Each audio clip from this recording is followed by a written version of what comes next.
વિદ્યાર્થી મિત્રો, આજે આપણે ધોરણ 8 ની અંદર વિષય વિજ્ઞાનની અંદર આપણે પ્રશ્ન 2 તફાવતના બે મુદ્દા લખો એનું સંપૂર્ણ સોલ્યુશન આ વિડીયોમાં આપણે કરવાના છીએ।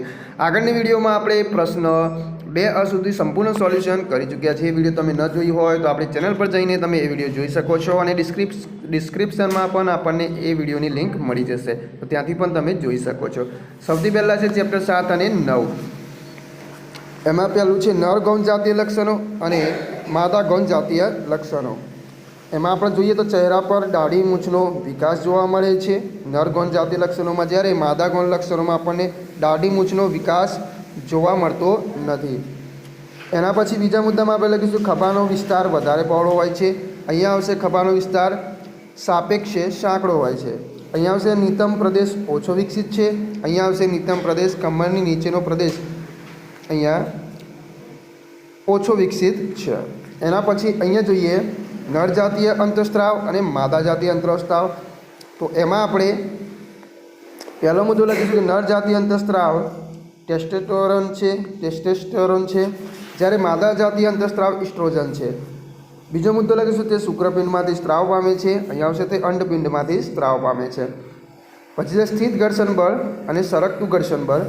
અહીંયા લખીશું કે પદાર્થને સ્થિર સ્થિતિમાંથી ગતિમાં લાવવા માટે જરૂરી બળ એ સ્થિત ઘર્ષણ બળ છે, જ્યારે અહીંયા લખીશું કે પદાર્થની અચળ ઝડપથી ગતિ ચાલુ રાખવી એ સરકતું ઘર્ષણ બળ છે।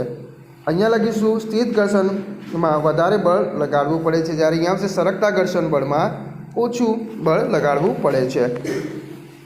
એના પછી સરકતું ઘર્ષણ બળ અને લોટન ઘર્ષણ બળ।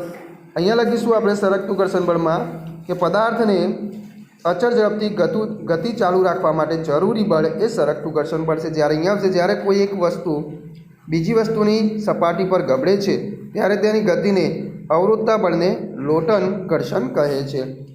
અહીંયા આપણે લખીશું બીજો મુદ્દો કે સરકતું ઘર્ષણ એ લોટન ઘર્ષણ કરતાં વધુ હોય છે, જ્યારે અહીંયા લખીશું લોટન ઘર્ષણ એ સરકતા ઘર્ષણ કરતાં ઓછું હોય છે।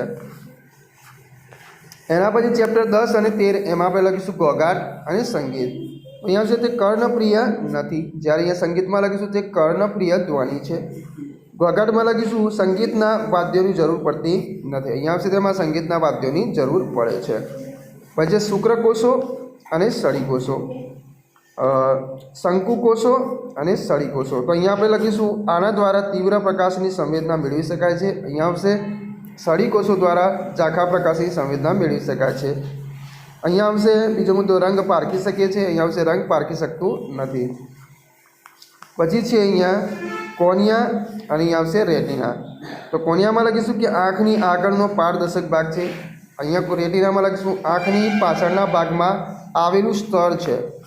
કોનિયામાં લખીશું બીજું મુદ્દું તે બહારથી જોઈ શકાય છે। અહીંયા રેટિનામાં લખીશું તે બહારથી જોઈ શકાતું નથી। એના પછી નિયમિત પરાવર્તન અને અનિયમિત પરાવર્તન। નિયમિત પરાવર્તનમાં લખીશું કે નિયમિત પરાવર્તન લીસી અને ચળકતી સપાટી પર થાય છે, અનિયમિત પરાવર્તન ખરબચડી સપાટી પર થાય છે। નિયમિત પરાવર્તન દ્વારા પ્રતિબિંબ રચાય છે, અનિયમિત પરાવર્તન દ્વારા પ્રતિબિંબ રચાતું નથી। તો વિદ્યાર્થી મિત્રો, આગળ નવી વિડીયોમાં આપણે નવા પ્રશ્નો સાથે ફરીથી